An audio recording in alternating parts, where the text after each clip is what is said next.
प्रियो, ये कहानी है इशाक और रिबका की, एक ऐसी जोड़ी की जिसे खुद परमेश्वर ने मिलाया।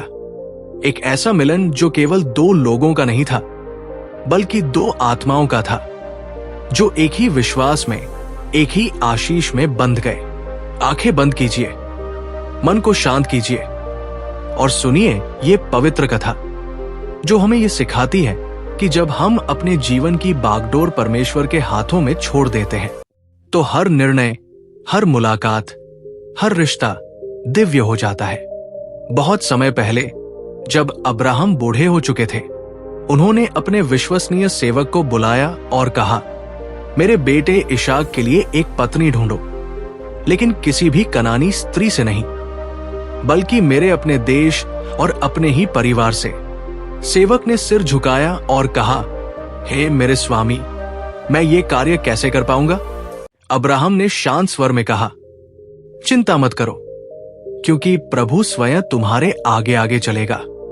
सेवक ने अपने स्वामी की आज्ञा मानी। वो ऊंटों का एक दल लेकर दूर देश नहार के नगर की ओर निकला, जहां अब्राहम का परिवार रहता था। रात ढल रही थी और सूरज अस्त होने वाला था।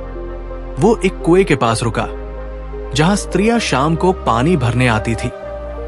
वहीं सेवक ने परमेश्वर से प्रार्थना की, हे प्रभु, मेरे स्वामी अब्राहम के परमेश्वर, कृपा करके आज मेरी यात्रा सफल करना। मैं इस कुएं के पास खड़ा हूं, और जब कोई कन्या आए और मैं उससे पानी मांगू, और यदि वो कहे, मैं न केवल तुझे दूंगी, बल्कि तेरे ऊंटों को भी पानी पिलाऊंगी, तो मैं जान जाऊं कि वही स्त्री है जिसे तूने मेरे स्वामी इशाक के लिए चुना है। और प्रिय श्रोताओं, वो प्रार्थना पूरी भी नहीं हुई थी कि एक सुंदर, विनम्र और कोमल हृदय वाली युवती वहां आई। उसका नाम था रिबका। वो अपने कंधे पर घड़ा लेकर कुएं की ओर बढ़ी। सेवक ने उसे देखकर मन ही मन कहा, हे प्रभु, क्या यही वही है? वो आगे बढ़ा और बोला, कृपया मुझे अपने घड़े से थोड़ा पानी पिलाइए। रिबका मुस्कुराई और बोली, निश्चय ही मेरे स्वामी। उसने जल्दी से घड़ा नीचे उतारा और उसे पानी पिलाया। फिर बोली, मैं तेरे ऊंटों के लिए भी पानी निकालती हूं, जब तक कि वे सब तृप्त न हो जाए। वो क्षण केवल एक सेवा का नहीं था, वो एक संकेत था, एक दिव्य उत्तर। वही संकेत जो परमेश्वर ने सेवक की प्रार्थना के उत्तर में भेजा था। सेवक आश्चर्य से देखता रहा, उसका हृदय भर आया और वो झुककर परमेश्वर की आराधना करने लगा। धन्य है प्रभु, मेरे स्वामी अब्राहम का परमेश्वर, जिसने मेरे स्वामी पर अपनी दया और सच्चाई दिखाई। फिर सेवक ने रिबका से पूछा, तुम किसकी पुत्री हो? क्या तुम्हारे घर में मेरे और मेरे ऊंटों के ठहरने की जगह होगी? रिबका ने उत्तर दिया, मैं नाहोर के पुत्र बथुएल की बेटी हूं, और हमारे घर में ठहरने के लिए बहुत स्थान है। सेवक के मन में कृतज्ञता की लहर दौड़ गई, क्योंकि यही तो वही परिवार था जिससे अब्राहम का संबंध था। वो जान गया कि ये कार्य परमेश्वर का ही है। रिबका ने घर जाकर अपनी मां और भाई लाबान को सब बताया। लाबान दौड़ते हुए कुएं के पास आया और उस सेवक का स्वागत किया। भोजन तैयार किया गया, पर सेवक ने कहा, पहले मुझे अपना उद्देश्य बताने दीजिए। उसने अब्राहम, इशाक और अपनी प्रार्थना का पूरा वृत्तांत बताया। घर में सभी ने सुना और कहा, यह कार्य प्रभु की ओर से हुआ है। हम न हाँ कह सकते हैं, न ना। यदि ये परमेश्वर की इच्छा है तो रिबका इशाक के साथ जाए। जब ये सुना गया, रिबका से पूछा गया, क्या तुम इस व्यक्ति के साथ जाओगी? रिबका ने बिना झिझक कहा, हाँ, मैं जाऊंगी। प्रिय श्रोताओं, ये उत्तर सिर्फ एक स्त्री का नहीं था, ये एक आत्मा का था जो परमेश्वर के बुलावे को पहचान चुकी थी। अगले दिन रिबका ऊंटों के साथ निकल पड़ी दूर अनजान भूमि की ओर, जहां उसका भावी जीवन, उसका आशीर्वाद और उसका प्रिय इशाक था।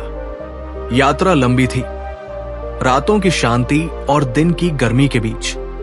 रिबका का मन केवल एक विश्वास पर स्थिर था कि वो उस राह पर चल रही है जिसे स्वयं प्रभु ने निर्धारित किया है। उधर इशाक, जो अपने पिता के खेतों में टहल रहा था, शाम का समय था, सूरज डूब रहा था और वो प्रार्थना में मग्न था। जब उसने अपनी आंखें उठाई तो देखा ऊंटों का एक दल उसकी ओर आ रहा है। रिबका ने भी ऊपर देखा और जब उसने जाना कि वो इशाक है तो विनम्रता से अपने आप को ढक लिया। जब वे मिले, सेवक ने सब बताया कि किस प्रकार परमेश्वर ने उनकी प्रार्थना सुनी, कैसे हर कदम उसकी योजना के अनुसार हुआ। इशाक ने रिबका को अपनी मां सारा के तंबू में ले जाकर पत्नी बना लिया और उसने उससे प्रेम किया। उस दिन से इशाक का हृदय शांति से भर गया, क्योंकि उसकी मां सारा की मृत्यु के बाद जो खालीपन था वो प्रेम और परमेश्वर की कृपा से भर गया। प्रियो, ये कहानी केवल एक विवाह की नहीं है, ये कहानी है विश्वास और आज्ञाकारिता की। रिबका ने अजनबी भूमि की ओर कदम रखा, पर उसे भरोसा था कि परमेश्वर उसका मार्गदर्शन करेगा। इशाक ने अपनी पत्नी के लिए किसी दुनिया की तलाश नहीं की, बल्कि परमेश्वर की इच्छा की प्रतीक्षा की। अब्राहम ने अपने सेवक को भेजते समय यही कहा था, प्रभु स्वयं तुम्हारे आगे चलेगा। और सच में प्रभु ने हर कदम पर मार्ग बनाया। ये कहानी हमें सिखाती है कि जब हम अपने जीवन के निर्णयों को अपनी इच्छा से नहीं, बल्कि परमेश्वर की इच्छा के अनुसार छोड़ देते हैं, तो वो हमारे लिए सबसे सुंदर कहानी लिखता है। कई बार हम जल्दबाजी करते हैं, सोचते हैं कि हमें सब पता है, पर प्रिय श्रोताओं, परमेश्वर का समय हमेशा सही होता है। वो देर नहीं करता, वो जल्दी नहीं करता, वो ठीक उस समय कार्य करता है जब हमें उसकी सबसे अधिक आवश्यकता होती है। इशाक और रिबका की कहानी हमें ये भी सिखाती है कि प्रार्थना व्यर्थ नहीं जाती। सेवक की एक सच्ची प्रार्थना ने इतिहास बदल दिया। वो झूठ नहीं बोला, उसने कोई चाल नहीं चली, बस सच्चे हृदय से परमेश्वर से मार्गदर्शन मांगा और परमेश्वर ने उत्तर दिया तुरंत। तो जब भी आप किसी दुविधा में हो, किसी निर्णय में उलझे हो, तो रुक जाइए और प्रार्थना कीजिए, क्योंकि जो मार्ग आप नहीं देख सकते वो परमेश्वर पहले से जानता है। आइए अब एक छोटी सी प्रार्थना करें। आंखें बंद कीजिए और अपने हृदय को शांत कर लीजिए। हे परमेश्वर, हम तेरा धन्यवाद करते हैं कि तू हर कदम पर हमारे साथ चलता है। जैसे तूने इशाक और रिबका के लिए मार्ग बनाया, वैसे ही हमारे जीवन में भी अपनी इच्छा प्रकट कर हमें वो धैर्य दे कि हम तेरे समय की प्रतीक्षा कर सके, वो विश्वास दे कि हम तेरी योजना पर भरोसा रख सके, और वो प्रेम दे जो तेरे प्रेम का प्रतिबिंब हो। हे प्रभु, हमारे निर्णयों में हमें मार्ग दिखा, हमारे संबंधों में शुद्धता दे और हमारे जीवन को तेरी महिमा से भर दे।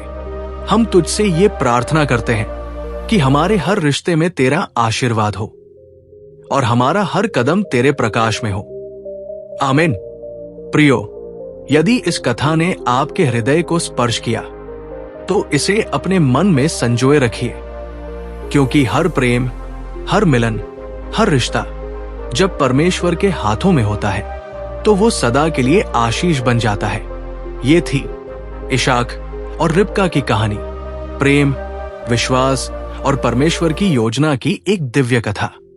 यदि आपको ये वीडियो पसंद आई हो तो कृपया चैनल बाइबल काम वॉइस को सब्सक्राइब करें, ताकि जब भी नई प्रार्थना या बाइबल कहानी आए उसका आशीर्वाद सबसे पहले आपको मिले। प्रेम, शांति और विश्वास के साथ परमेश्वर आप सबको आशीष दे। आमीन।